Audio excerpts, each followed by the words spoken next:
지구 자동 온도 조절 장치라고 그래요. 알아서 지구를 온도를 조절해 주는 거예요. 얼마나 고마워요. 근데 이게 다 녹아 없어졌어. 그래갖고 까만 땅이 나와. 남극도 자꾸 녹아 없어서 까만 땅이 나와. 그럼 태양열을 어떻게 해요? 그대로 받아들이는 거예요. 그러니까 온도가 완전히 급상승을 하는 거예요. 지금 급상승을 하고 있고 실질적으로 다 녹아 없어져요. 다 녹아 없어져. 근데 이 시베리아가 또 굉장히 넓은 흰 설원이에요. 근데 이 시베리아가 지금 녹아갖고 어떻게 돼? 까만 땅이 나오는 거예요. 그래서 여러분들 땅 투기 하고 싶으면 어디다 하면 제일 좋아요? 시베리아 하면 제일 좋아요. 왜냐하면 지금 다 초지로 바뀐대. 그래갖고 앞으로 2030년에 세계에서 제일 살기 좋은 나라 러시아가 된다는 거예요. 러시아. 그러니까 이제 쓸데없이 뭐 강남, 강북 이런 데다 땅 투기하지 말고 헬려면 제대로 하세요. 좀 세게. 어디다 해? 시베리아. 지금 러시아는 많이 오픈을 하고 있어요. 예, 오라고. 우리나라로 와서 농사도 지라고 그러고. 예. 근데 문제는 시베리아의 흰 설원이 녹으면 여기가 이제 영구 동토층이라고 그래. 그동안 얼어갖고 여기 위에다가 집도 짓고 뭐 위에다가 건물도 많이 졌는데 지금 녹아 없어져갖고 무너져요. 그런데 여기 흰 눈 밑에 뭐가 들어있느냐? 동물 썩은 게 잔뜩 들어있어요. 식물 썩은 게, 나무 썩은 게 잔뜩 들어있는데 그걸 뭐라고 그러냐면은 메탄이라고 그래요. 메탄. 근데 이산화탄소는 메탄을 하나 붙잡는데 메탄은 태양열을 20개 붙잡아요. 이 메탄이 얼마가 여기 저장되어 있느냐? 5천억 톤이 저장되어 있어요. 5천억 톤. 그러니까 이게 또 막 올라오면은 작년에도 거기 이렇게 녹은 데다가 불을 이렇게 대니까 메탄이 여러분들 소, 방구 이런 거잖아요. 그게 불이 타더라고요. 그만큼 메탄이 많은 거예요. 그러니까 이게 희망적인 것보다는 절망적인 게 더 많은 거죠. 여러분들 올해 5월 3일 날, 2일 날 우리나라가 몇 도까지 올라갔어요? 33도까지 올라갔어요. 여러분들 33도 언제 올라가 봤어? 한여름 7월 15일부터 8월 15일 요 한 달 동안 올라갔죠. 제가 이제 환경 운동도 하고 환경 강의도 하고 17년 전에 제가 환경 얘기하고 다닐 때 6월 한 20일경에 30도 올라왔을 때 난리 났었어요. 그런데 한 10년 전에는 5월 30일 날 30도가 넘는 거예요. 근데 지금은 5월 1, 2, 3에 30도가 넘어. 그런데 여러분들 우리나라에서 5월 달에 30도가 넘으면 놀랄 일이에요? 안 놀랄 일이에요? 근데 여러분들 막 뒤로 자빠져서 놀랐어요? 안 놀랐어요? 왜? 적응이 자꾸 되는 거예요. 이게 모든 환경학자들이 얘기하기엔 개구리 이론을 얘기를 합니다. 무슨 얘기냐? 개구리를 끓는 물에 집어넣으면 너무 뜨거워서 뛰쳐나간대요. 그런데 이 미지근한 물부터 1도씩 차근차근 올리면은 그게 100도가 될 때까지 뜨거운지 모르고 그냥 적응이 된대요. 그래갖고 100도 되면 끓어서 죽는 거야. 우리 인간이 똑같은 거야. 지금 더워지는데 굉장히 더워졌어. 근데 자꾸 적응을 해갖고 지금 5월 2, 3일에 33도가 넘어도 아무렇지도 않고 살잖아요. 이미 적응이 된 거야. 그러니까 5월 달부터 10월 달까지 지금 30도가 넘는단 말이야. 몇 개월이야? 5, 6, 7, 8, 9, 10. 6개월 동안에 30도가 넘는 거야. 6개월 동안에. 이미 우리나라는 아열대 지방으로 바뀌어가고 있어요. 이제 원숭이 조금 있으면 날아다닐 날도 얼마 남지 않았어요. 바나나 이제 열리면 어떻게 돼? 원숭이 날아다닐 날도 얼마 남지 않았어. 그날까지 갈지 안 갈지는 모르겠지만은. 자, 그러면은 이 적도에 있는 게 이제 문제예요. 자, 이 북극과 남극은 우리하고 연관이 많다는 얘기 이제 이해하시겠죠? 근데 이 적도가 문제예요. 적도가 어떤 문제냐? 적도에 가면 바다 온도가 몇 도가 올라가냐면 31도까지 올라가요. 31도면 목욕탕 온탕 온도예요. 목욕탕. 실질적으로 저는 적도에 여러 차례 가봤어요. 가봤는데 바다에 들어가 보면은 어느 정도냐면은 한 20분 동안 바다 안에서 있지를 못해요. 땀이 나서. 이렇게 물이 뜨끈뜨끈해요. 정말로 뜨끈뜨끈해요. 그러니까 여러분도 온탕에 가면은 이 수분이 증가합니까 안 합니까? 온탕에 가면은 막 목욕탕 가면 수분 막 이렇게 이 저기 뭐지 그 거울에 막 그렇죠. 막 끼죠. 수분이 막 끼죠. 그러니까 이 적도에서 31도니까 뭐가 많이 올라가냐면 수증기가 많이 올라가는 거예요. 수증기가 막 올라가는 거예요. 수증기가 막 올라가갖고 15도 선상에 우리는 37도에 살죠. 15도 선상에서 태풍이 발생합니다. 대서양에서 발생하는 것을 허리케인, 미국, 멕시코만에서 발생하는 걸 허리케인이라고 그러고 태평양에서 발생하는 걸 태풍이라고 그러고 얼마 전에 미얀마를 강타한 인도양에서 발생한 걸 사이클론이라고 해요. 똑같은 거예요. 열대성 저기압이에요. 태풍, 허리케인, 사이클론 똑같아요. 그중에 위력이 제일 센 게 뭐냐? 태풍이에요. 여러분들. 우리나라는 태풍이 자주 오는 편이 안 오는 편이에요? 거의 안 오는 편이에요. 왜? 이 태풍이 발생하면 다 어디 가서 쏟아부어요? 일본에 가서 다 쏟아부어요. 일본이 우리 거 다 막아줘요. 일본한테 고마워야 돼요. 일본 가라앉으면 안 돼요. 거기 있어줘야 돼.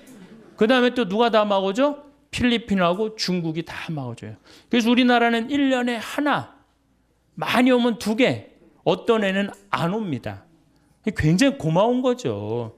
우리가 이렇게 자연재해를 굉장히 안 받는 나라예요. 일본은 여러분들 지진이 1년에 몇 번 일어나요? 5,000번 일어나요. 5,000번. 근데 우리나라는 지진 거의 없잖아요. 얼마나 고마워요. 그래서 제가 대한민국 살기 좋다고 늘 말하는 거예요. 세계에서 제일 살기 좋은 나라 어느 나라예요? 대한민국. 대한민국. 여러분들 음식점에 가면은 물 공짜로 주는 나라 어느 나라밖에 없어요? 대한민국밖에 없어요. 내가 이 물 공짜로 먹고 더 달라고 그러면 더 주는 나라 대한민국밖에 없어요. 세계 어딜 가도 물 공짜로 주는 나라 아무 데도 없어요. 다 사 먹어야 돼. 밥 먹고 커피 공짜로 주는 나라는 완전 대한민국밖에 없어요. 태풍도 안 오지, 지진도 없지, 물 공짜로 주지, 커피 공짜로 주지. 정말로 너무너무 살기 좋은 나라죠. 예. 자, 그러면 이게 이제 수증기가 많이 생겨갖고 태풍이 발생을 합니다. 그럼 태풍은 올라오면 올라올수록 바닷물이 차기 때문에 약해져요. 그런데 이 문제는 제주도 앞바다까지 30도까지 올라간단 말이에요. 그러니까 올라오면서 태풍이 약해지는 게 아니라 수증기 공급을 어떻게 해요? 많이 받는 거예요. 수증기 공급을 계속 많이 받아갖고 한번 비가 비라고 그러지 마세요, 여러분들. 얼마나 이 하느님께서 우리한테 은총 주시는 가장 좋은 표지가 뭐예요? 빈님이에요, 빈님. 우리 그러니까 조선 시대에는 비 왔네 이런 글 하나도 없어요. 빈님 밤새 오셨네 이랬지. 우린 요즘 현대인들이 얼마나 건방져요. 자고 일어나는데 바깥에 땅이 젖어 있어. 그럼 뭐라 그래? 비 왔네?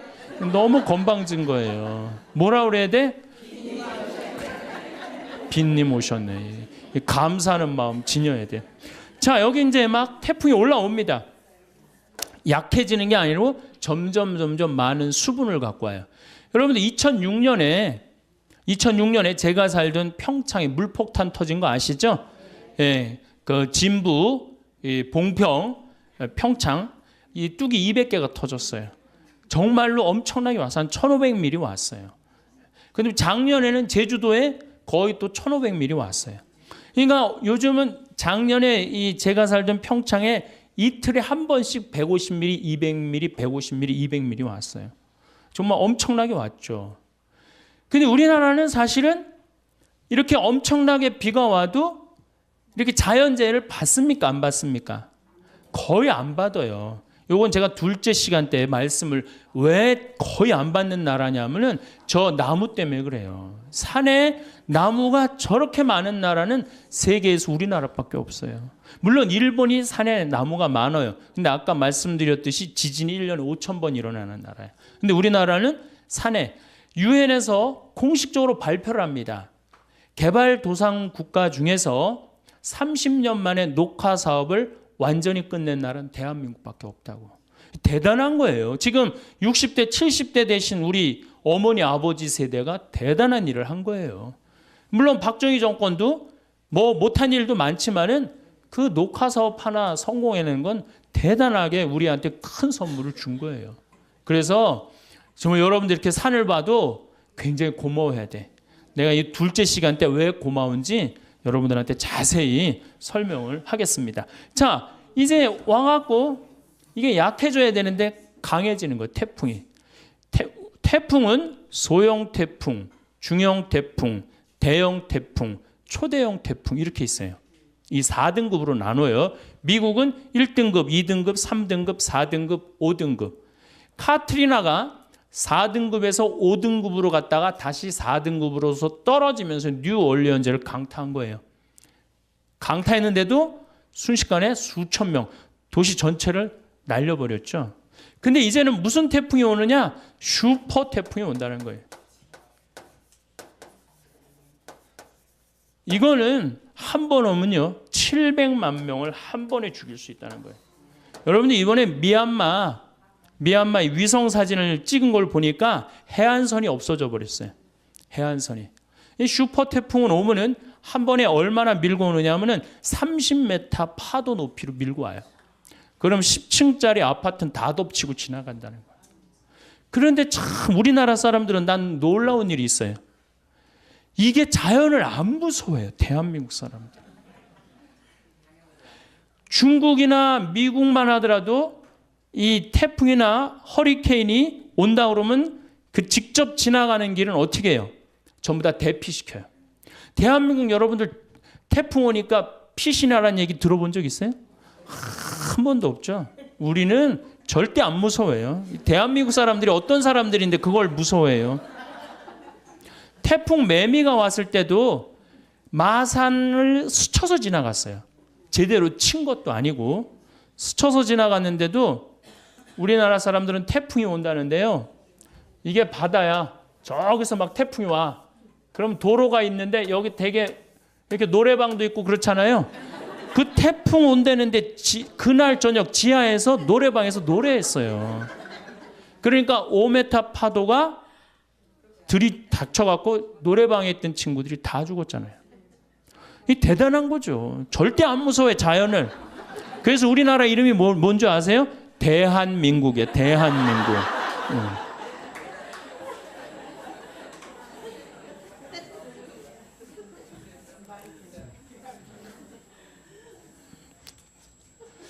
그런데 이렇게 지구가 뜨거워지는 결정적인 이유는 석유하고 석탄 때문이에요. 그렇죠? 석유하고 석탄을 너무 많이 떼갖고 지금 우리가 이렇게 뜨거워지고 있는 거예요. 근데 우리나라는 석유하고 석탄이 납니까? 안 납니까? 안 나죠? 근데 우리나라 사람들은요, 우리 자신이 산유국인 줄 알고 살아요. 우리나라 사람들 석유 쓰는 걸 보면요, 내가 산유국인 양 써요. 우리나라가 에너지 사용량이 100이면은 OECD 국가는 72를 씁니다. OECD 국가, 경제개발협력기구 국가들은 일본은 35를 써요. 독일이 85, 미국이 75, 프랑스가 81, 우리나라는 100을 써요. 그러니까 얼마나 많이 에너지를 쓰는 거예요. 겨울에 보면 나는 겨울철에 제일 꼴보기 싫은 사람이 누구냐면 반팔 입고 돌아다니는 여자들. 제일 꼴보기 싫어요. 방에 보일러 떼놔갖고 너무 더워갖고 어떻게 하는 거야? 반팔 입고. 여러분들 유럽에 가보면요, 겨울에 다 어떻게 하고 있어요? 다 옷 입고 담요 다 덮고 있어요. 온도 안 올립니다. 에너지 절약한다고. 독일은요, 우리나라하고 똑같이 석유가 한 방울도 안 나요. 독일은. 그래서 70년대 오일 쇼크를 받고 독일이 내린 결론이 뭐냐? 에너지 절약이에요. 우린 절약해야 된다. 그래갖고 이 독일이 얼마만큼 절약을 했냐면 에너지의 45%까지 절약을 해요. 우리나라도 지금 에너지 절약에 들어가면은 그렇게 충분히 할 수 있어요. 근데 우리나라 사람 지금 정신을 내가 보니까 못 차려. 독일은 차가 막혀. 그럼 어떻게 하냐면 다 시동 끄고 내립니다. 시동을 끄고 다 내리고 그냥 밀고 가요. 대화하면서. 석유 아낀다고. 근데 우리는 차 막히면 어떻게 해요? 에어컨 켜놓고 차 안에서 꼼짝 안 하고 있잖아요. 그 수많은 차들이 그냥 그 저기 영동고속도로, 경부고속도로, 무슨 뭐 서해안 고속도로 꽉 채우고. 생각을 해보세요. 이 조그만 나라에 자동차가 1600만 대가 있어요. 1600만 대. 지금 중국이 얼마냐? 3000만 대밖에 없어요. 13억이 3000만 대를 쓰는데 4500만이 1600만 대를 써요. 그래도 잘 먹고 잘 사는 거 보면 신기하지 않아요? 저는 신비해요, 신비. 대한민국이 이렇게 넉넉하게 먹고 사는 거 신비해요. 그 다음에 밤에 나가보면요. 내가 서울에 오면 정신을 못 차려요. 밤에 밤강에 오면은요. 이건 라스베가스 저리 가라요. 번쩍번쩍해요. 여러분들 제가 유럽에 여러 번 가봤는데 유럽에 가보면 밤이 깜깜해요. 다 그 시간에 뭐예요? 다 집에 들어가 있어요. 우리나라는 밤만 되면 다 나와. 밤만 되면 다 나와갖고 그냥 그 밤새. 그리고 여러분들 그 도시의 그 유럽의 밤, 파리의 밤, 뭐 로마의 밤은 어두컴컴해요. 진짜로 어두컴컴해. 근데 우리는 내가 그 사당동 요새 강의 그쪽에 많이 나가는데 그 사당동 거기 보면요 번쩍번쩍번쩍해요. 낮인지 밤인지. 그러니까 우리가 산유국인 줄 알고 산다니까. 여름에는 에어컨을 너무 많이 떼갖고 어떻게 해요? 냉방병에 걸리고. 겨울에는 너무 뜨겁게 해서 반팔 입고 다니고. 이 제정신이에요? 제정신 아니에요? 이 제정신 아닙니다. 우리나라 사람들이요 정말로 정신 차려야 돼요. 지금 우리가 다른 거에 신경 쓸 게 아니에요. 석유가 여러분들 2000년에 겨우 얼마였냐? 18달러였어요. 18달러. 1배럴에. 1배럴이라고 그러면은 159리터야. 159리터면 여러분들 이렇게 드럼통이라고 그러죠? 드럼통. 그거 한 통이에요. 그게 18달러야. 작년 9월에 몇 달러냐? 80달러야. 오늘 보니까 126달러야. 우리나라는 140달러가 넘었으면 우리나라 경제 못 견딥니다.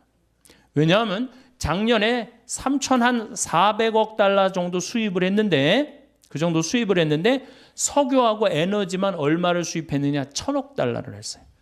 석유 단일 품목만. 그러니까 우리는 석유 다 해갖고 물건 만들어서 팔아갖고 뭘로 다 날려버려요? 석유 들어오는 걸 다 날려버려요. 만약에 우리가 에너지 절약을 30% 하면 300억 달러 절약할 수 있는 거예요. 올해는 여러분들 얼마? 석유만 1,000억 달러예요. 다른 에너지 뭐 LNG, LPG, 석탄까지 하면 1,400억 달러 정도를 수입을 한대요. 그럼 우리가 견딜 것 같아요? 이미 못 견디는 선에 들어섰어요. 왜냐하면 물가가 4.5% 이렇게 올라가고 있어요, 우리. 그러니까 정말 어려운 거예요. 내가 평창에서 강의한다고 여기 강의 한번 나오면은 기름값이 딱 10만 원 들어가요. 10만 원. 그러니 이제 강의도 못 다니게 생겼어요. 평창에서 여기 10시까지 돼서 올라오면 버스 없거든요, 아침에는. 그리고 우린 6시면 해 떨어지면 차 안 다니거든, 평창은. 그러니 어떻게 강의를 나와. 참 어려운 거예요. 저는 괜찮아요. 혼자니까. 여러분들 중에 140달러 넘어 여기 반 이상은 다 절대 안 납니다. 반 이상은 또 다 부도나요. 석유값하고 교회하고 무슨 상관이냐? 여러분들 못 먹고 못 살면 성당 나갈 수 있어요, 없어요? 못 나. 헌금이라도 좀 있어야지 그래도 성당 나갈 거 아니야. 헌금도 없는데 어떻게 성당을 나가. 그러니까 이 석유값 이거 떨어뜨려야 되기도 하지만 우리는 석유가 없기 때문에 방법 못밖에 없어요? 절약밖에 없어요. 근데 우리는 온 천지에 불 다 켜놓고 그냥 밤에 그냥 네온사인 번쩍번쩍하고 먹긴 또 얼마나 먹어요. 내가 일본에 가갖고 회 정식을 먹는데 회가 딱 2첩 나왔어요. 그래갖고 이제 두첨을 딱 먹고 기다리고 있었어요. 나올 줄 알고. 난 이게 애퍼타이저인 줄 알았어요. 그래갖고 하도 안 나오길래 가이드한테 야, 왜 회 정식 시켰는데 안 나오냐 그러니까 아까 먹었지 않느냐고 그러더라고요. 우리나라는 어때요? 횟집에 가면은 일단 가면 뭐가 나와요? 소라 나오지, 해삼 나오지, 멍게 나오지, 오징어 썰은 좀 내보내지, 거기다가 개불, 또 괜찮은 집은 저기 뭐예요? 전복까지. 회 나오기 전에 벌써 배불러. 그래갖고 이제 회가 나오면 어떻게 나와? 이만한 접시에 가득 나옵니다. 가득. 그럼 그걸 또 고통스럽지만 그걸 다 먹어. 아, 그리고 끝났는 줄 알았더니 뭐 나와요? 매운탕 또 나오잖아. 매운탕. 여러분들 정말로 우리나라 사람들이요 잘 먹고 잘 사는 거예요. 나는 우리나라가 못 먹고 못 산다고 그러는 게 이해가 안 가요. 물론 못 먹고 못 사는 층이 있어요. 그러나 국민의 대부분은 뭐예요? 내가 보기엔 과하게 잘 먹어요. 국민의 대부분은. 그래서 우리나라가 음식 쓰레기가 1년에 얼마가 나가냐면 17조 원이 음식 쓰레기로 나가요. 170억 달러가 음식 쓰레기로 나간다. 이게 북한 주민 30년 먹여 살릴 거를 1년에 음식 쓰레기로 날려버리는 거예요. 여기 다 주부시잖아요. 냉장고에 버리는 거 얼마나 많아요? 솔직히 많죠? 또 내가 외식을 하러 나가면 어때요? 먹는 반찬보다 안 먹는 반찬이 훨씬 많아요. 그게 다 쓰레기로 나가는 거예요. 다 쓰레기로 나가는 거예요. 지금 아무것도 없으면서 석유도 없고 석탄도 없고 그렇다고 식량이 많으냐? 식량도 없고. 그 식량 얘기 내가 다음 시간에 이제 하겠지만은 여러분들 미국이 왜 이라크를 침략했어요? 그래, 누구나 다 석유로 알고 있어요. 석유 때문이에요. 텍사스에서는 1배럴을 뽑아내기 위해서 관정을 합니다. 뚫는데 돈이 얼마가 들어가느냐? 1배럴 뽑아내는데 17달러 들어가요.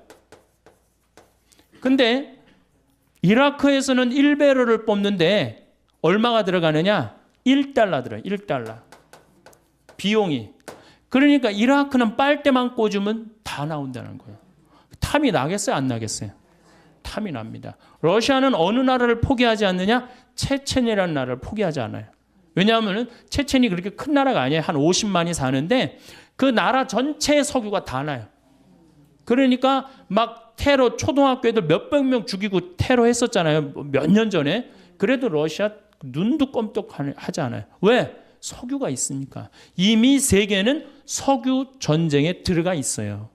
그리고 이 석유는 지금 126달러, 심하게는 200달러까지 뛴대요. 그럼 우리나라 어떻게 할 거야? 지금 소 갖고 그냥 난리치고 그냥 눈 자고 나면 소, 또 자고 나면 소 얘기하는데 소 얘기할 때가 아니에요, 지금.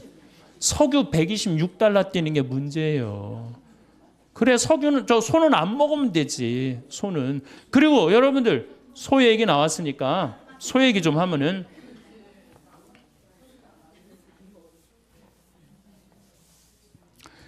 소고기 먹는 게요 반환경적이에요. 왜 그러냐면은 20개월, 30개월 된 소 먹잖아요. 소가 한 번 먹으면 얼마나 먹겠어? 그거를 20개월을 소가 먹어. 그러면 그 소가 먹는 거 콩이나 옥수수나 이런 거 소가 먹거든요. 그럼 그 우리가 먹으면 어때? 사람이 먹으면 훨씬. 그러니까 내가 소고기 1인분을 먹으면은 20명 분을 먹는 거하고 똑같은 거예요. 후진국 사람들 20명 분을 먹는 거하고 똑같은 거예요. 그러니까 고기를 많이 먹으면 많이 먹을수록 반환경적이야.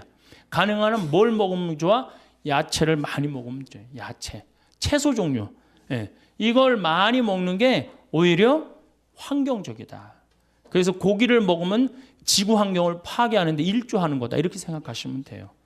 그래서 청국장, 된장, 간장 이런 거하고 밥, 현미밥하고 먹는 게 최고 좋은 거예요. 그러면 이제 자, 석유가 이제 126달러까지 올라갔어요. 근데 우리나라 사람들은 아주 에너지를 펑펑 써요. 낮이고 밤이고. 근데 우리나라가 왜 이렇게 잘 살아요? 신기하지 않아요? 똑똑한 머리 때문에 그래요. 사실은 이미 5년 동안 우리나라는 배 수주를 다 끝냈어요. 자동차 잘 만듭니다. 차 제가 유럽에 가갖고 뭐 다른 나라에 가갖고 뭐 벤츠, 크라이슬러, 뭐 BMW 다 타봤어요. 왜냐하면 택시가 걔네들은 다 그런 거예요. 그래갖고 다 타봤는데 우리나라 그랜저만 못해요. 얼마나 좋은데요. 사실 실질적으로 2년 연속 그랜저가 유럽 차 선호도 1위예요. 지금 막 우리나라에서 막 외제차 타고 다니는 사람들 다 정신 나간 사람들이에요. 죄송한 얘기지만 왜? 그거보다 훨씬 좋은 차 우리나라 차 있는데 왜 다른 나라 차를 사요? 그거 한번 고장나면 부속품 사기도 힘들대는데 우리 그냥 고장나면 제깍제깍 동네에서 다 할 수 있는 건데 우리나라 차 좋습니다. 차 잘 만들죠. 배 잘 만들죠. 핸드폰 잘 만들죠. 핸드폰.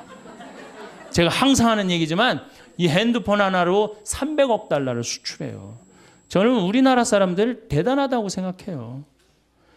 제가 이탈리아의 그 포로노 광장이라고 있어요. 이 시저가 브루투노스 너마저도 하고 이렇게 칼에 찔려 죽은 궁이 있어요. 거기 이제 구경을 이렇게 가는데 그 앞에 수박 파는 청년이 있었어요. 이탈리아 청년이. 그래서 내가 수박을 먹으면서 어디서 왔냐고 그러길래 한국에서 왔다니까 자기는 한국을 너무 좋아한대. 네가 한국을 왜 좋아하냐 그랬더니 한국 여자가 우선 제일 예쁘대요. 그래서 좋대요. 두 번째 자기는 이 한국 핸드폰을 너무 좋아한대요. 그래서 무슨 얘기냐? 너 수박 팔아 먹으려고 그러는 거 아니냐? 아니라고 그러면서 카탈로그를 꺼내는데 삼성 애니콜 카탈로그를 꺼내는 거예요. 20만 원서부터 60만 원까지 쫙 갖고 있더라. 그때 제가 제일 좋은 애니콜을 갖고 갔었어요. 그래서 제가 그랬어요. 이게 제일 좋은 거다. 눈이 뒤집어지죠. MP3 되지, 캠코더 되지, 카메라 되지, 게임 되지, 텔레비전 되지. 여러분들 유럽, 프랑스, 파리 아이들이 귀족 아이들이 제일 받고 싶은 선물이 뭐예요? 우리나라 핸드폰이에요. 그만큼 애들 착하지. 세계에서 제일 착한 애들이 대한민국 애들이에요. 여러분들 어떻게 생각하세요? 세계에서 제일 착한 애들 대한민국 애들이라는 거. 이 미국 애들은 왕따를 당하면 어떻게 해요? 콜로라도에서 그랬죠? 날 왕따를 시켜 교실에다 수류탄 던지고 총으로 다 쏴주고 17명을 죽었잖아요. 독일에서도 왕따 당한 아이가 총을 갖고 와서 한 명씩 부르고 죽였어요. 우리나라 애들은 왕따 당하면 어떻게 해요? 나 사라지면 되지 뭐. 이러고 옥상에 올라가고 혼자 뛰어내린단 말이야. 학원 밤 10시까지 가라고 하면 학원 가지. 왕따 당하면 혼자 옥상에서 뛰어내리지. 애들 착하지. 물건 잘 만들지. 산에 나무 많지. 먹을 거 풍부하지. 국민들이 조금만 정신을 차리면요. 정말로 살기 좋은 나라 돼요. 근데 우리나라는 지금 많은 에너지를 어디에 의존하느냐? 원자력 발전소에 의존을 합니다. 우리나라가 지금 원자력 발전소가 16기가 돌아가요. 16기. 근데 지금 전기의 40%는 원자력에 의존하는 거예요, 우리나라가. 1986년 4월 26일 날 벌써 22년 전 얘기죠. 이 소련이죠. 소련의 이 체르노빌 원자력 발전소가 터집니다. 기억나시죠? 예. 그때 터졌을 때 30만 명이 죽었어요. 그리고 지금도 500만 명이 고통을 호소하고 있다고 그래요. 한 번 터지면 반경 100km 못 살아요. 그리고 이 체르노빌 원자력 발전소 터져갖고 어떻게 그 방사능을 처리할 수가 없어갖고 지금 콘크리트로 막아놨어요. 근데 아직도 끓고 있다고 그래요. 10만 년 동안 끓는다고 그래요. 10만 년 동안 방사능이 그 안에서. 근데 우리나라는 이게 남쪽에 16개가 지금 돌아가고 있어요. 물론 이게 에너지가 없는 나라에서 원자력은 매력이 있습니다. 그렇지만 방사능 폐기물, 여러분 핵 폐기물 얘기 많이 들었죠? 그거 이제 어디다 버릴 데가 없는 거. 내가 월성 원자력 발전소에 들어가 보니까 핵 폐기물을 쌓아놨는데 5단, 6단으로 쌓아놨어요. 갈 데가 없어요. 벌써 한 7, 8년 전에. 그러니까 이거를 이제 저장고를 만든다고 우리나라가 얼마나 갈등을 일으켰어요. 그런데 여러분들 막 우리 동네는 안 된다고 그러지만은 여러분들 누구 때문에 지금 전기 쓰는 거예요? 원자력 발전소 때문에 전기 쓰는 거예요. 그래갖고 왜 앞으로 2015년에 26기가 더 돌아간대요. 그러니까 총 26기가. 왜 이렇게 원자력 발전소를 많이 만드느냐? 그 원자력 발전소 IAEA 위원이라는 분한테 물어봤어요. 그랬더니 에어컨 때문이래요. 여름에 에어컨을 너무 많이 떼갖고 순간 출력이 올라가갖고 전기가 딱 차단이 되면은 산업시설이 얼마 전에 그랬죠. 산업시설이 한번 수백억, 수천억이 다 날아간다는 거예요. 근데 그게 이유가 뭐야? 에어컨 때문이라는 거예요. 여름엔 좀 더우면은 좀 이렇게 선풍기 좀 틀고 그러면 되는데 우리나라는 이게 산유국인 줄 알고 착각을 하고 막 들이대 대는 거예요. 이거 정말로 걱정이에요. 그래서 원자력 발전소는 더 세우지 말고 정말로 우리가 가야 되는 건 뭐냐? 풍력 발전기하고 태양광 발전기예요. 근데 우리나라는 사실 풍력이 좀 약합니다. 덴마크나 독일, 특히 덴마크 같은 경우는 2030년에는 전체 전력을 다 풍력으로 한대요. 그러니까 이런 나라들은 우리는 소 때문에 그냥 정신을 못 차리는데 이런 나라들은 이미 오래전부터 미래에 어떻게 될 것이다 예측을 하고 다 국가적으로 준비를 하는 거야. 근데 우리는 다 뒷북을 치고 있는 거예요. 지금 조금만 있으면 $130 올라가면요. 우리나라 못 견딥니다. 지금 소 때문에 지금 국민들이 정신 못 차릴 때가 아니에요. 지금 석유값 올라가는 거 어떻게 하면은 이 석유값을 우리가 대처를 해갖고 이 난관을 헤쳐나가야 되느냐? 이게 더 큰 문제지. 소는 아까 말씀대로 안 먹으면 되는 거야.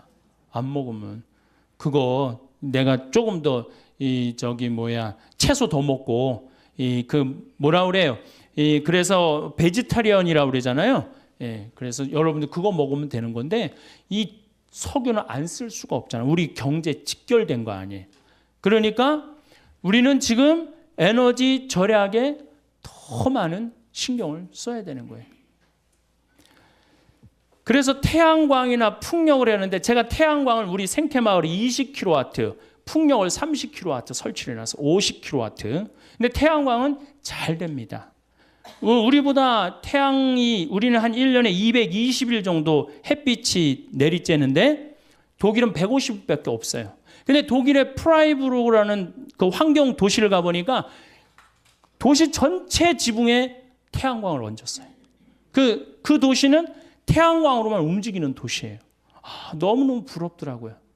우리도 충분히 그럴 수 있는데 내가 보기에는 우리가 밤에 나가고 술 먹고 밤새 이렇게 막 네온사인 켜놓고 그 돈만 아껴도 어때요?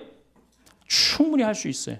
그러니까 우리나라 국민들이 건강한 정신으로 갈 때 자연환경도 어떻게 돼요? 건강해지는 거예요. 이건 그냥 애들은 애들대로 밤 10시에 학원에 지치고 아버지는 아버지대로 밤 10시에 술집에 돌아다니고 엄마는 엄마대로 밤 10시까지 텔레비 보고 앉아있고 텔레비 보면 뭐가 나와요? 그랬더니 전기세가 나온다고 그러더라고. 텔레비 보면 전기세 나오고. 그래서 미래는 뭘로 가야 되느냐? 태양광이나 풍력으로. 이걸 재생 가능한 에너지라고 합니다. 근데 이게 여성들이 그걸 알아야 돼요. 깨달아야 돼요. 재생 가능한 에너지를 조금 더, 물론 지금 굉장히 비싸요. 그 설치하고 그러는데, 근데 제 생각에는 국민들이 조금만 의식이 올라가면은 우리나라 국민들은요 굉장히 똑똑하기 때문에 금방 그런 문제들을 해결해 나갈 수가 있어요. 그래서 환경이라는 문제는 이제는 교황님이 그랬어요. 뭐라고 그러셨느냐 하면은 환경은 몇몇 환경 운동가가 하는 일이 아니다. 이제는 누가 하는 거다? 지구에서 사는 모든 한 명 한 명이 다 환경 운동가가 돼야 된다. 그래서 여러분들도 코드 같은 경우도 드라큘라라고 그러잖아요. 드라큘라. 전기 10%의 전기를 계속 쓰는 거예요. 코드 꽂아두면은. 그럼 코드 같은 거 빼두고 냉장고 꽉꽉 안 채우고 때마다 벼두고 사서 막 하지 말고 그런 하나하나의 노력이 이 지구 환경을 건강하게 만드는 거예요. 지구 온난화는 제 생각에는 이게 지금 정말로 절박한 거예요. 절박한 거고, 그런데 왜 우리나라는 절박하게 느껴지지 않아요? 37도, 38도에 사는 사람들은 맨 마지막으로 느낍니다. 어디 사람들이 절박하게 늘려? 투발루라는 나라 없어져 버려가고 있어요. 남태평양에 있는 섬나라인데 9개 섬으로 돼 있는데 2개 섬이 없어져 버렸어요. 물에 잠겨갖고. 이게 해수면이 높아져갖고. 그 다음 벵골만이라고 이 방글라데시 앞에 이 굉장히 넓은 이 섬인데 반 이상이 잠겨버렸어요.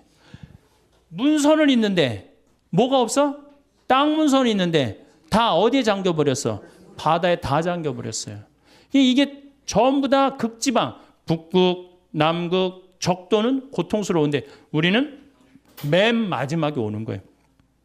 맨 마지막까지 시집가고 장가가고 먹고 마시다가 하느님이 홍수를 내리칠 때 노아 방주에 몇 명밖에 못 들어갔듯이 우리도 정신을 못 차리면 그렇게 되는 거예요. 지금 다른 데 정신 집중할 때가 아니에요. 정말로 정신 집중할 때는 환경, 지구온난화. 그런 주부가 할 일이 뭐냐? 주부가 할 일이 가장 큽니다. 여러분들의 에너지를 가장 많이 쓰는 분들 중에 한 분이에요. 가정 에너지. 그래서 그 에너지를 줄이는 역할을 이제는 정말로 공부를 해가면서 하나하나 개척을 해나갈 때 또 실천을 해나갈 때 주위의 소중한 분들에게도 공유해 주시면 좋을 것 같습니다. 한 번 더 들으시면 가슴에 더욱 새겨질 것입니다. 반복 재생합니다. 사실 지금 우리가 살고 있는 이 지구가 나이가 45억 살이에요. 45억 살인데 굉장히 긴 나이를 갖고 있죠. 그런데 이 45억 살을 먹으면서 지구 안에는 많은 생명체들이 살다가 사라지고 살다가 사라지고 그래서 5번의 대멸종을 맞이해요.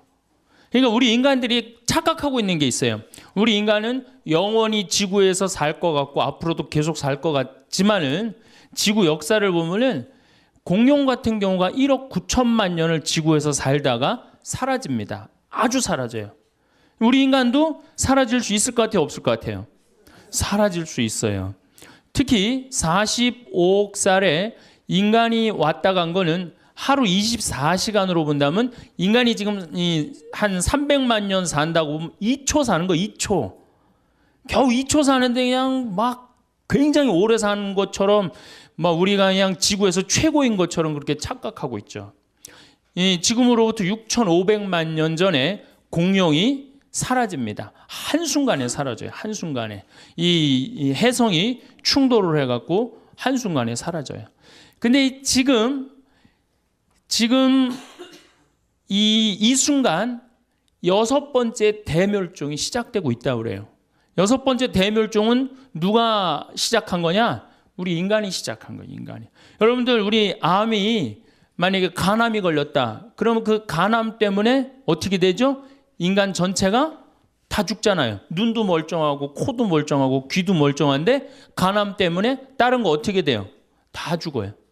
마찬가지로 이 인간이라는 이 존재가 지구상에 딱 나타나갖고 이게 암적인 존재가 돼버렸어.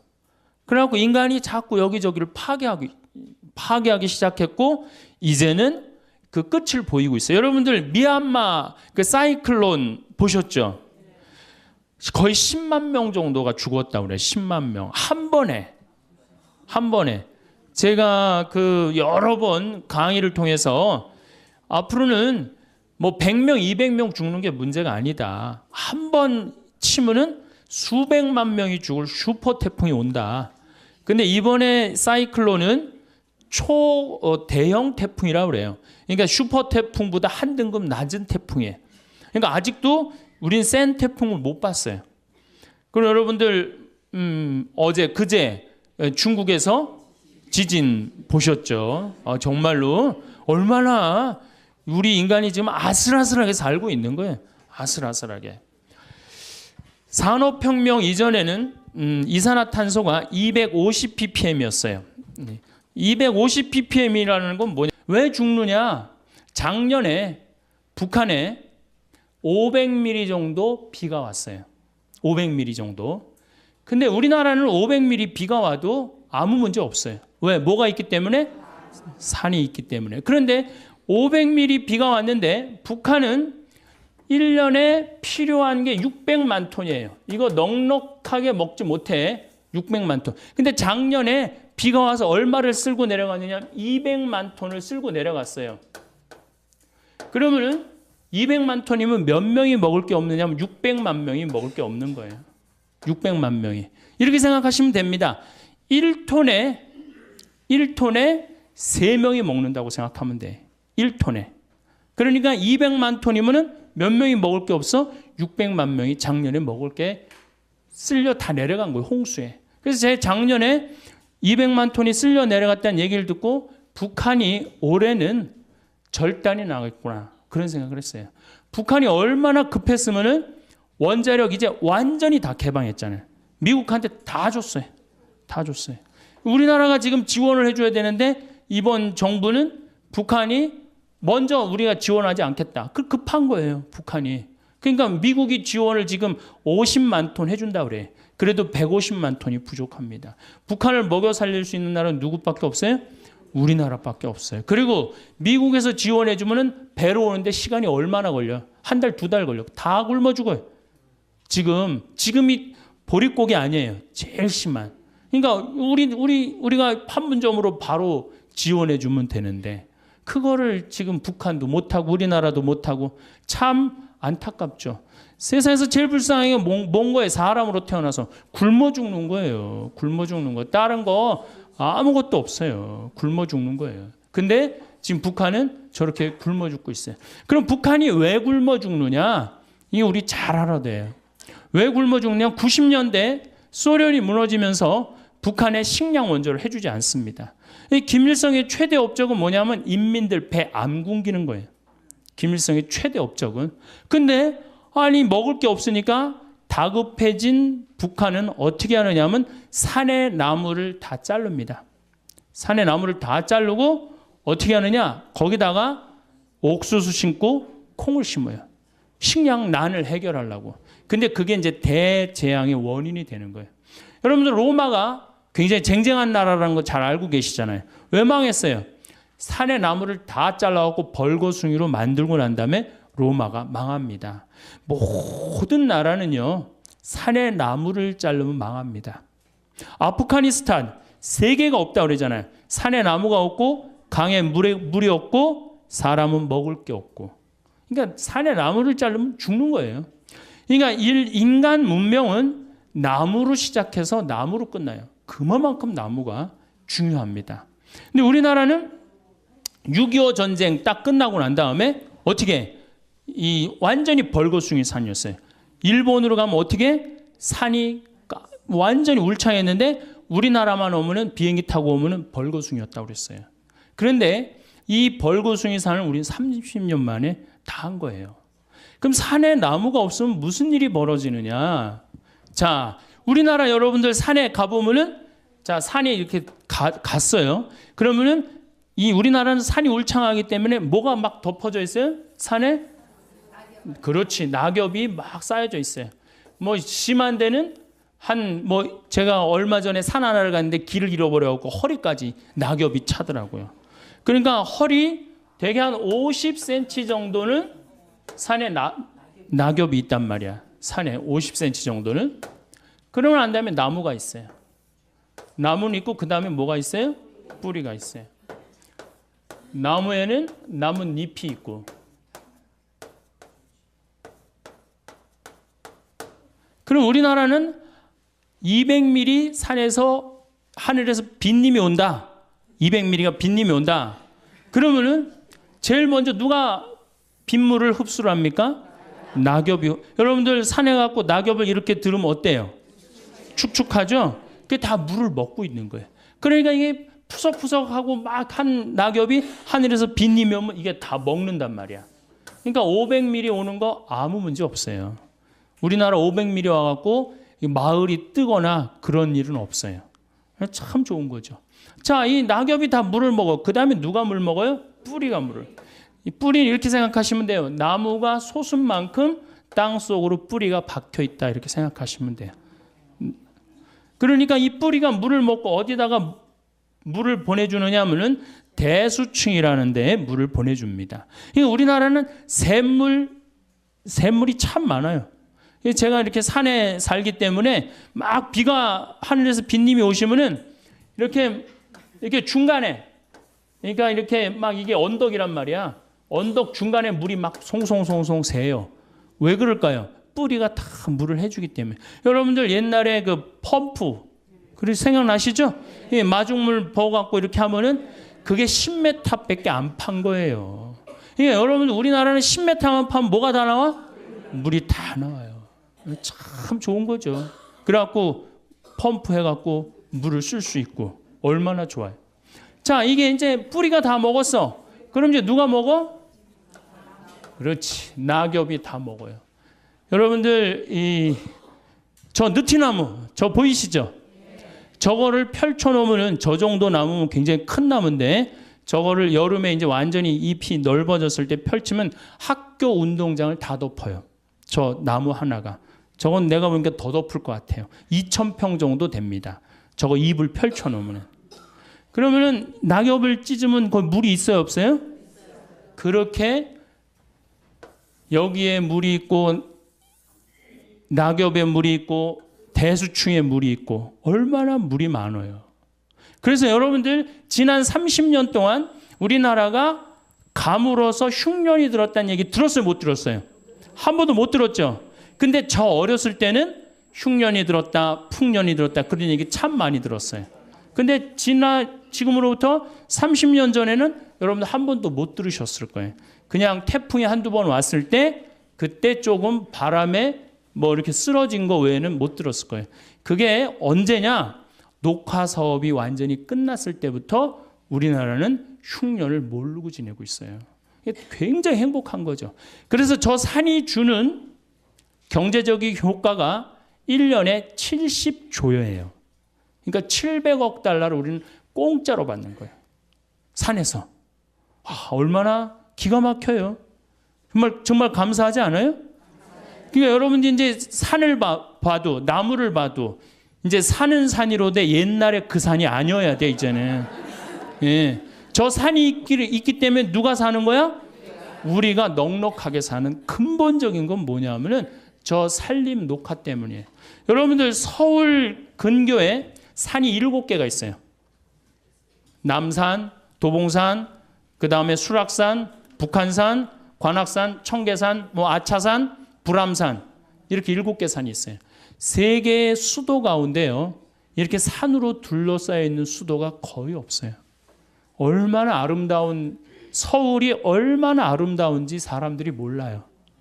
빌딩이 많긴 하지만은 오늘 또 어제 그제 빗님이 오셔갖고 얼마나 깨끗한지 오는데 여기 제가 이 북한산하고 도봉산 이렇게 앞쪽으로 왔거든요. 너무너무 아름답더라고요. 이 기가 막힌 정말 세계에서 이렇게 아름다운 데 없어요. 그 다음에 도시 한가운데 이렇게 큰 강이 흐르는 데가 어디 있어요? 로마 테베레 강이라고 있어요. 로마 한가운데 흐르는 강. 거짓말 조금 보태서 저 뒤에 수녀님 계신 데부터 요 정도밖에 안 흘러요. 강 넓이가. 세느강 아무리 넓다고 해도 요 2배밖에 안 돼요. 한강 2km예요. 서울 한가운데 2km가 넘는 강이 흐른다.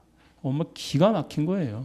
그래서 강은 산은 산이로도 옛날에 그 산이 아니고 이제는 물은 물이로도 옛날에 그 물이 아닌 거예요. 여러분들 다 뭐 떠서 먹는 거예요?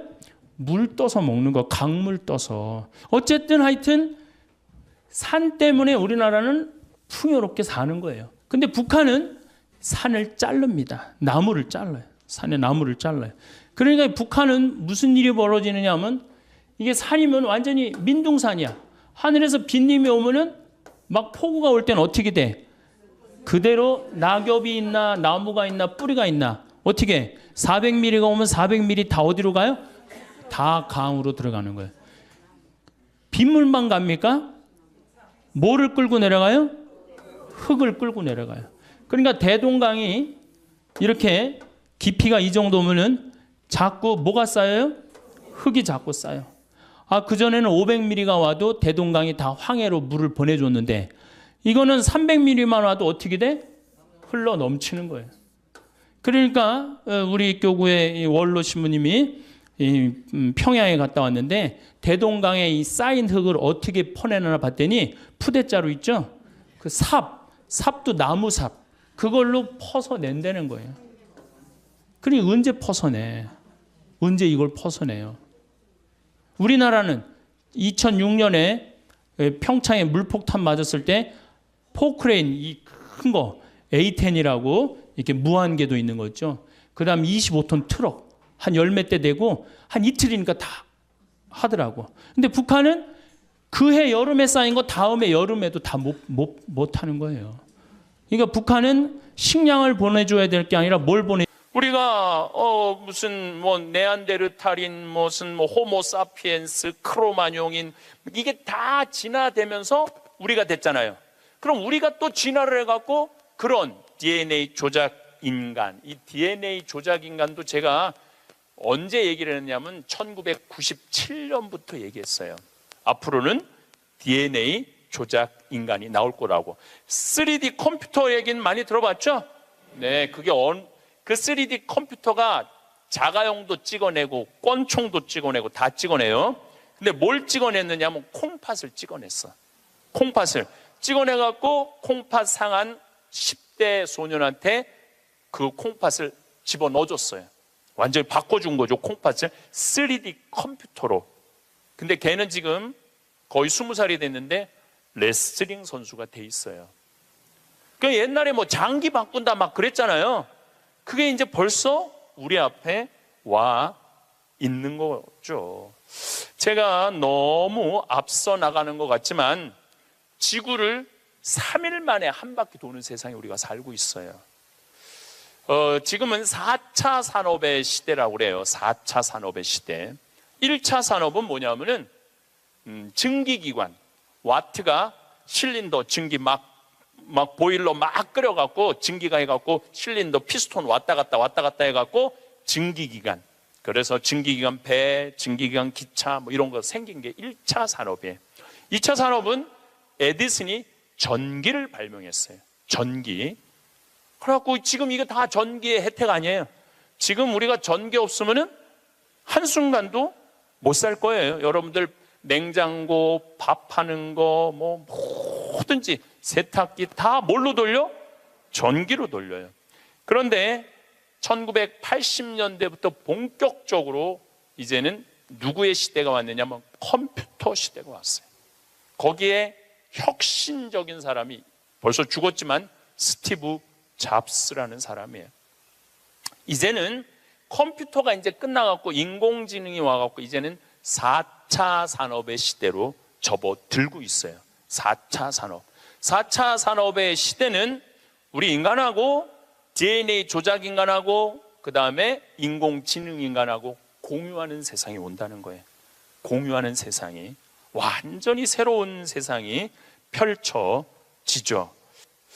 그 며칠 전에 우리 동창 신부 25주년이라 미사 같이 봉헌을 했어요. 내가 너무너무 사랑하는 동창 신부라 분당에 가갖고 근데 또 뭐 같은 신부님이 와갖고 얘기를 하는데 자기가 오스트리아 대사가 자기를 초청해갖고 오스트리아를 갔는데 아주 시골을 갔대요.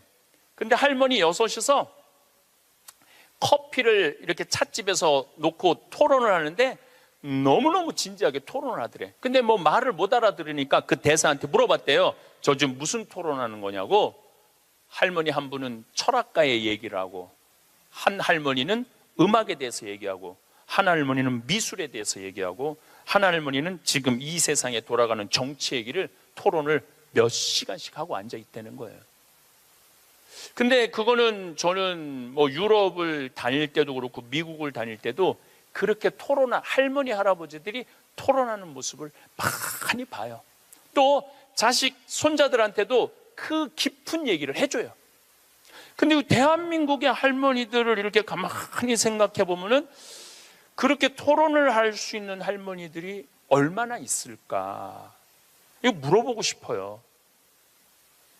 이제 그냥 밥 먹고 살고 밥 먹고 사는 세상은 지났어요. 이제 여러분들은 텔레비에서 말하는 인문학은 그 젊은 사람들 게 아니고 배운 사람들 게 아니야. 바로 여기 계신 여러분들 거예요. 그래서 인문학 강의. 근데 사실 여기 오신 분들은 아무 문제가 없어. 강의 들으러 여기 왔잖아요. 이 긴 시간. 뭔가 듣는 여러분들은 정신이 깨져. 정신이 깨요.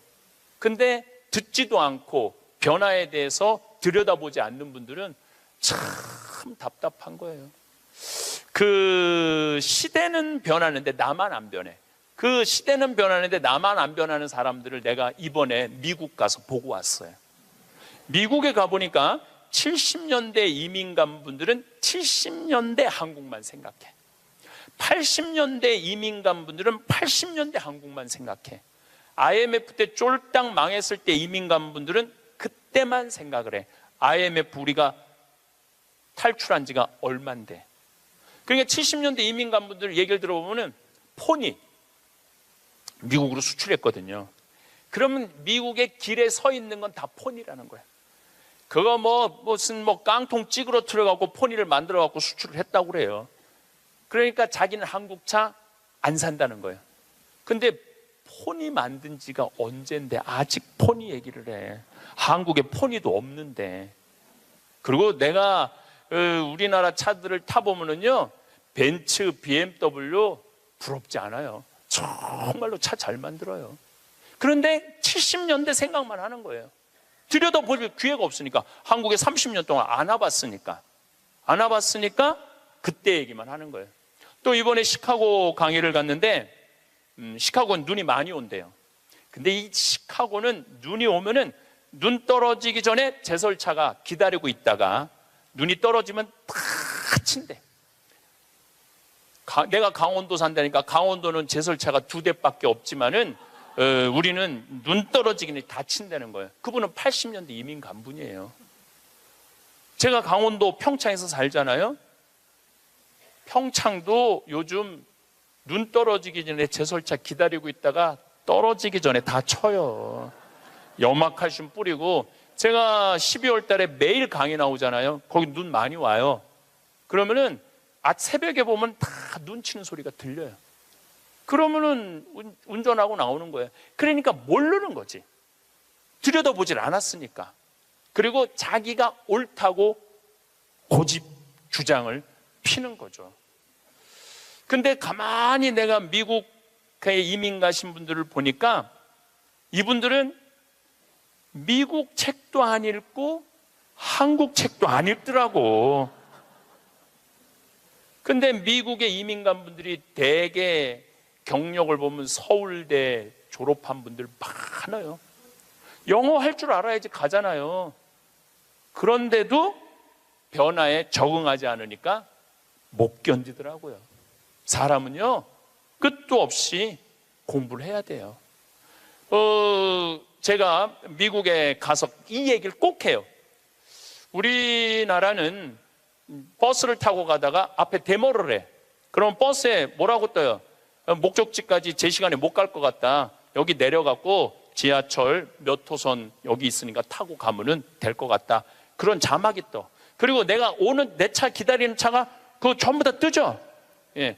미국은 상상도 못하는 일이에요. 미국은. 나라가 커갖고 그렇게 할 수가 없어. 우리나라처럼 이 IT 기술이 잘 돼 있는 나라는 세계에서도 없어요. 다니면 얼마나 답답한지 몰라요. 다른 나라 다녀보면은. 저는 지금 총 60개 나라를 다녔고 미국을 벌써 10번도 더 왔다 갔다 하고 전 세계를 돌아다녀 보잖아요. 전 세계를 돌아다녀 보면 한국처럼 시스템이 잘 돼 있는 데가 없어요. 한국처럼. 요즘 이제 동계올림픽 한다고 영동고속도로 고속도로를 다시 깔았거든요. 제가 오늘도 이렇게 나오면서 이거는 고속도로가 아니야. 비단길이야. 얼마나 곱게 깔아놨는지 비단길이에요. 이런 도로를 가진 나라가 그렇게 많지 않아요. 미국도 도로 기가 막히게 잘 깔아요. 걔네들은 정말 상상도 못할 만큼 잘 깔아요. 미국 사람들. 그래도 이 영동고속도로만큼 비단길은 없더라고요. 우리나라가 돈도 많고 참 좋은 나라예요. 한 세대 만에 원조 받는 나라에서 원조 해주는 나라로 바뀌었어요. 이거는 전 세계에서 대한민국밖에 없어요. 지금 코트라 활동 대단해요. 또 제가 뭐 영남대학 무슨 많은 대학을 이렇게 다녀보면은 서울대학도 마찬가지고 무슨 각 대학마다 제3국에 있는 나라 학생들을 데려다가 공부를 시켜요. 그리고 석박사 과정, 그리고 공부만 시키는 게 아니야. 활동비, 생활비, 뭐 전세비 다 줘요.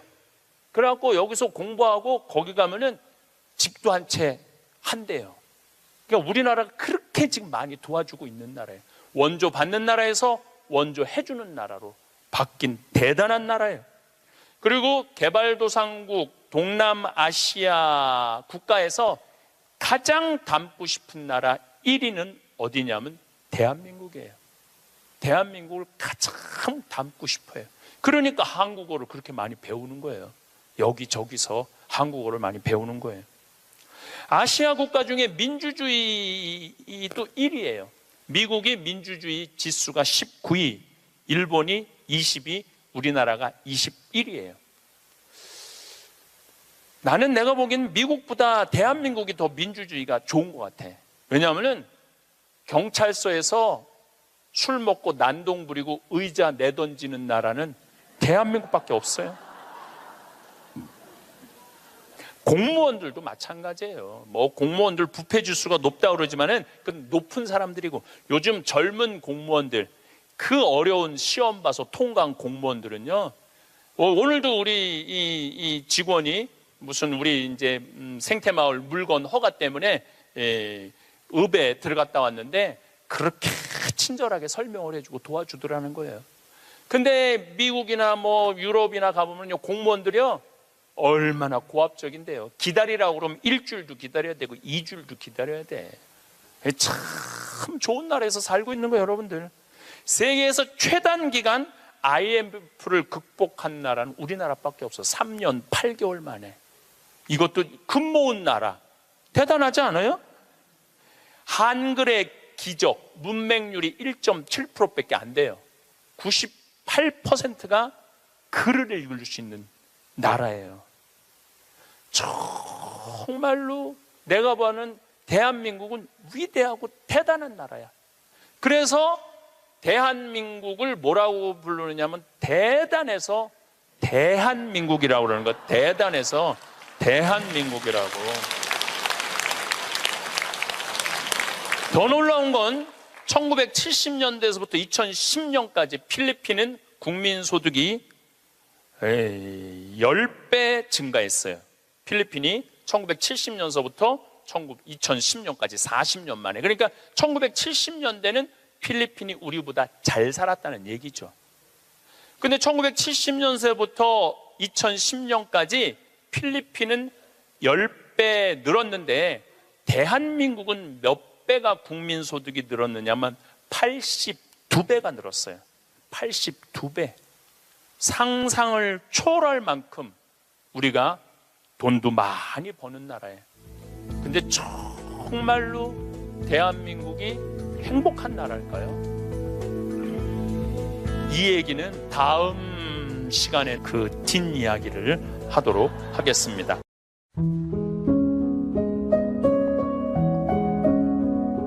네, 지금 대한민국은 돈이 흘러 넘치는 나라예요.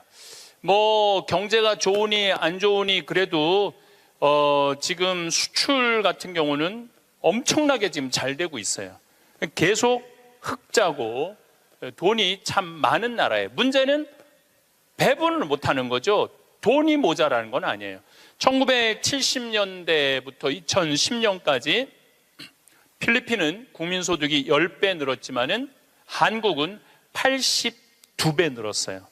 여러분들 정말로 지금 잘 살고 있는 거예요. 우리가 자꾸 위만 봐서 그렇지 지금도 충분히 잘 살고 있어요. 그런데 이렇게 돈이 많은데 정말로 우리가 잘 사는 나라일까요?